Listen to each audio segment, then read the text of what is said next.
जब जब हम नैहर जाई ओकरा धले वेला बाई मेहरी के कमी खले ना कर लेवे कम्प्रोमाइज। ए सखी जब जब हम नैहर जाई ओकरा धले वेला बाई मेहरी के कमी खले ना कर लेवे कम्प्रोमाइज। तो राजाई में लुका के सैया करे एक्सरसाइज, राजाई में लुका के सैया करे एक्सरसाइज, हो राजाई में लुका के पियावा करे एक्सरसाइज।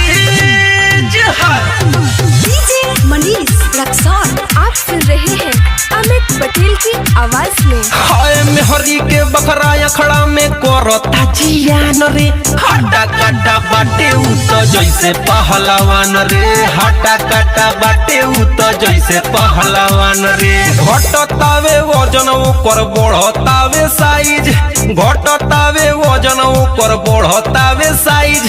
राजाई में लुका के सैया करे एक्सरसाइज, राजाई में लुका के सैया करे एक्सरसाइज, हो राजाई में लुका के पियावा करे एक्सरसाइज।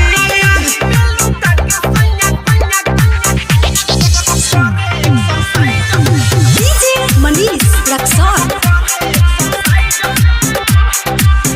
हाय जान जाई लोगावा बदनामी होई गाँव में, चल जाई जवानी सही गाजरा के भाव में, चल जाई जवानी सही गाजरा के भाव में। दिने दिने बॉडी ओकर होता डिमोरलाइज, दिने दिने बॉडी ओकर होता डिमोरलाइज।